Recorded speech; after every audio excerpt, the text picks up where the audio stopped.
De manera que yo les recomiendo, por un lado, estar atentos a lo que vayan diciendo en materia de reglamentación, incluso dar opiniones y hacerse oír en el Ministerio de Trabajo, que es el órgano encargado, el área encargada de la reglamentación, y también, por otro lado, emitir opinión y pedir ser escuchados, porque la otra parte de la ecuación, no tengo ninguna duda que lo está haciendo. Y ustedes fíjense cuál fue el resultado de la votación en el Senado, y en ese sentido podemos apreciar que los efectos del lobby estuvieron muy presentes, ¿verdad?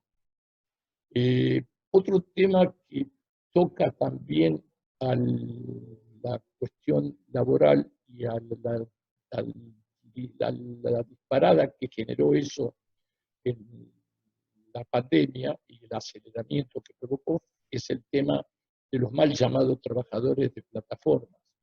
En realidad son trabajadores dependientes de empresas que usan las plataformas digitales como herramienta para su quehacer comercial.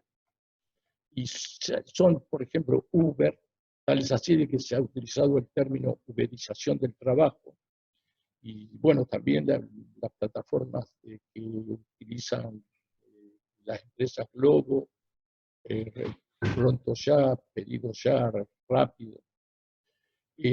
Todo este esquema está direccionado a desvincular a la persona de la empresa, es decir, que haya un contrapropismo ficticio, pero legítimo o legalizado, para impedir la vinculación laboral o la relación laboral. No nos olvidemos que en la reforma laboral que propiciaba Cambiemos, tenemos al trabajador autónomo económicamente dependiente, que es un contrasentido, porque hay una contradicción entre la autonomía y la dependencia. Sin embargo, se pretendió colocar esa figura y colocar también, eliminar la responsabilidad del principal respecto de los contratistas con los cuales terceriza su contratación. Con lo cual, cerraba el círculo perfecto, porque aún a riesgo de ser declarada inconstitucional la norma que establecía el trabajador autónomo económicamente dependiente, por una tercerización que no era, de la cual no era responsable solidario el contratante principal, se podía eludir la responsabilidad de las grandes empresas y podía dejársela exclusivamente a terceros contratistas, que generalmente eran empresas subsidiarias insolventes, creadas por testaferros de las grandes empresas.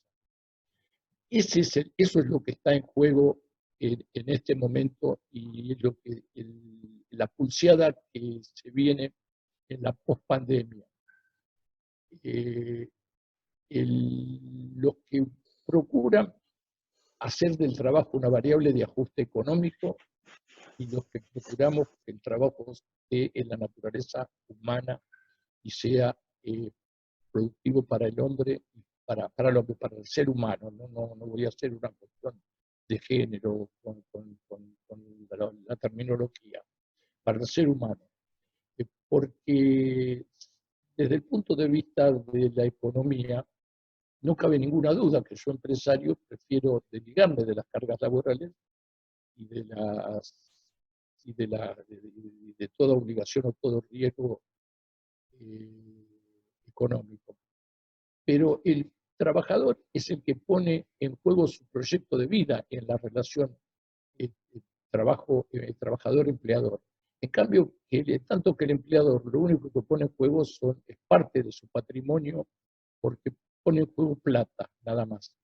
No me refiero esto a las pequeñas y medianas empresas, que son las grandes perjudicadas a la par de los trabajadores en la pandemia, y que además están muy atadas y muy ligadas a la historia del peronismo, porque son las grandes hacedoras de mano de obra. El 70% de la mano de obra nacional depende de pequeñas y medianas empresas. tan solo el 25 al 30% depende de las empresas multinacionales. Y además, la relación de inversión, capital, puesto de trabajo, en una empresa multinacional se invierten 200 o 300 millones de dólares para generar 200 o 300 puestos de trabajo. Es decir, el costo de un puesto de trabajo, el costo de inversión, es de $1 millón por puesto de trabajo. Cuando en una pequeña o mediana empresa se invierten 200 o 300 millones de pesos para crear muchos más puestos de trabajo. Es decir, de dólares a pesos ya hay una diferencia abismal. Y si a eso le agregamos que los puestos de trabajo que se crean con 200 o 300 millones de pesos son en las pequeñas y medianas empresas son mayores que los que se crean en las grandes empresas con 200 o 300 millones de dólares, veremos que la diferencia es abismal. Yo creo que es factible una legislación diferenciada entre las pequeñas y medianas empresas y las empresas multinacionales. Es decir, por ejemplo, sin jugar los derechos de los trabajadores. Es decir, tampoco por ayudar a uno tenemos que perjudicar a otros de la relación, de la parte más débil de la relación. Sino que el que tiene que poner más es el que más tiene y poner menos el que menos tiene. Esto es un principio de justicia distributiva hasta en materia impositiva y que es universal. Si hay que rebajar impuestos, por ejemplo, cargas sociales a las pequeñas y medianas empresas para que tengan una vía de una oxigenación que les permita soportar la pandemia y que los ayude a desenvolverse con competitividad, bienvenido sea. Pero no puede ser también que ese mismo beneficio se haga extensivo a las empresas de capital concentrado o a las empresas multinacionales. Sobre el tema del teletrabajo, hago una crítica a la ley en dos aspectos. Por un lado, cuando habla de la transnacionalización del teletrabajo, remite a que los convenios colectivos establecerán los porcentajes de trabajadores nacionales y de otros países y radicados en otros países. Radicados en el país o radicados en otros países que se puedan contratar a través de este mecanismo de teletrabajo. En realidad yo habría prohibido terminantemente la contratación de extranjeros radicados en el extranjero.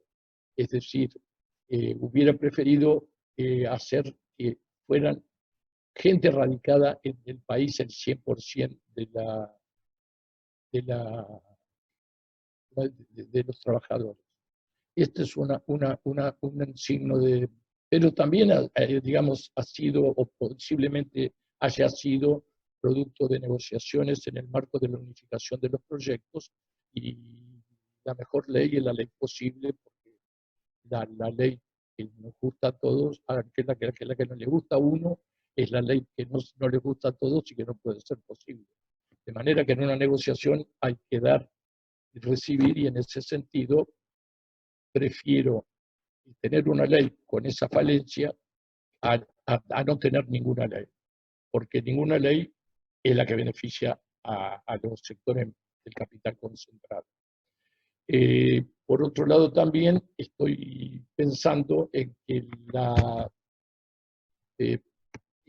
parcialmente tendría que haber establecido una presencialidad parcial, por ejemplo, un día por semana, porque en el aislamiento o en la soledad de su domicilio, el trabajador o la trabajadora se van a ver exacerbado su individualismo y se pueden llegar a cortar los lazos de solidaridad que son la génesis de la actividad sindical, ¿verdad?